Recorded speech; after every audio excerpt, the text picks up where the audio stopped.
Hello friends, स्वागत है आपका अपने यूट्यूब चैनल श्रीकांत प्रसाद में।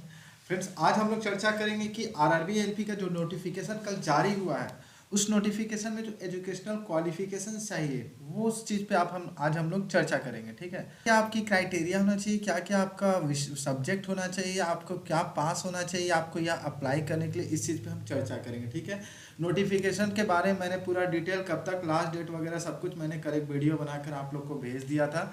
आप लोग देख लिए होंगे, उम्मीद करता हूँ आप देख लिए होंगे, और वीडियो को प्लीज़ लाइक भी ज़रूर कर देना। ठीक है, और इस वीडियो के डिस्क्रिप्शन बॉक्स में भी उस वीडियो का लिंक मैं डाल दूंगा, वो भी आप वहाँ से चेक कर सकते हो फ्रेंड। ओके, और अभी हम चर्चा करेंगे कि इसमें जो एजुकेशनल क्वालिफिकेशन चाहिए वह क्या चाहिए।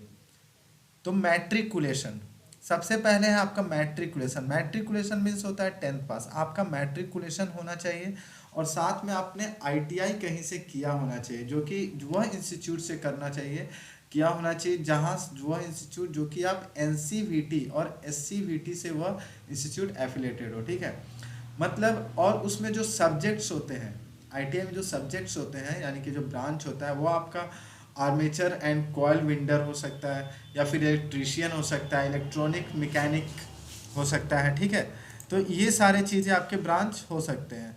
रही है फीटर की बात, तो फीटर भी हो सकते हैं, heat engine, instrument mechanic, machinist, mechanical diesel, mechanic motor vehicle, millwright maintenance mechanic, mechanic radio, refrigeration, air conditioning mechanic, tractor mechanic, turner, wireman. तो ये सारे आपके मतलब आईटीआई जो ट्रेड होते हैं, उस ट्रेड में ये सारे आपके ब्रांच होने चाहिए। मतलब इन सब में से कोई भी एक ब्रांच है तो आप आराम से फॉर्म फिलअप कर सकते हो। मतलब आपका 10th प्लस आईटीआई इन सब में से कोई भी एक ब्रांच होना चाहिए। ठीक है, अब यहाँ पे देखिए और लिखा हुआ है, और मतलब आपका हो गया कि यहाँ पे मैट्रिकुलेशन मतलब 10th हो, या फिर आपका एसएसएलसी, मतलब साथ में आपका मैट्रिकुलेशन के साथ में कोर्स कंप्लीटेड एक्ट अप्रेंटिस का कोर्स होना चाहिए। ठीक है, मतलब आपका 10th भी होगा तो भी 10th, और अगर आपने आईटीआई नहीं किया है और उसके बदले में अगर आपने कहीं से अप्रेंटिस किया है, ये ऊपर में जितने भी ट्रेड्स लिखे हुए हैं, ये मैकेनिक डीजल, मैकेनिक मोटर वगैरह, तो इन सब ट्रेड में से किसी भी एक ट्रेड में से अगर आपने अप्रेंटिस भी किया है तो भी आप इस फॉर्म को फिलअप कर सकते हो। ठीक है, अब हम आते हैं अपने तीसरे एजुकेशनल क्वालिफिकेशंस, जो कि यहाँ पर भी देखिए और लिखा है, मतलब आप ये भी रहेगा अगर आपका 3rd ईयर डिप्लोमा भी कहीं से कर रखे हो तो भी आप यहाँ पे 3 ईयर का डिप्लोमा होता है, वो भी अगर आपने कहीं से कर रखा है तो भी आप ये फॉर्म को फिलअप कर सकते हो। और डिप्लोमा की जो ब्रांच होनी चाहिए वो मैकेनिकल होना चाहिए, या फिर इलेक्ट्रिकल, इलेक्ट्रॉनिक्स और ऑटोमोबाइल। मतलब ये पूरा क्लियर साफ साफ हो गया है कि आपका अगर आपने सिविल ब्रांच से किया है या फिर आपने कंप्यूटर से किया है कुछ इंजीनियरिंग वगैरह डिप्लोमा, तो आप वो चीज़ आप नहीं भर सकते हो। लेकिन अगर आपके सब्जेक्ट कॉम्बिनेशन है, मैकेनिकल है, इलेक्ट्रिकल है, इलेक्ट्रॉनिक्स है, या फिर ऑटोमोबाइल इंजीनियरिंग है, तो आप यहाँ पे आराम से भर सकते हो।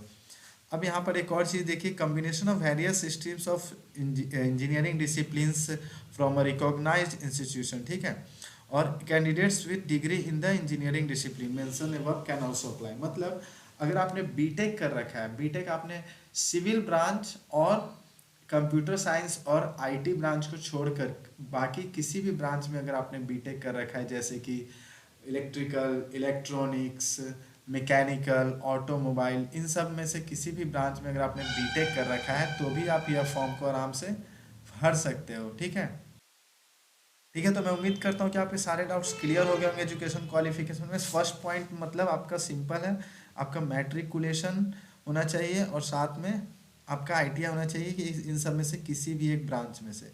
सेकेंड जो है आपका मैट्रिकुलेशन होना चाहिए, साथ में आपका कोर्स कंप्लीटेड एक्ट मतलब अप्रेंटिस भी होना चाहिए इन सब में से किसी भी ब्रांच में से। ठीक है, अप्रेंटिस भी होना चाहिए।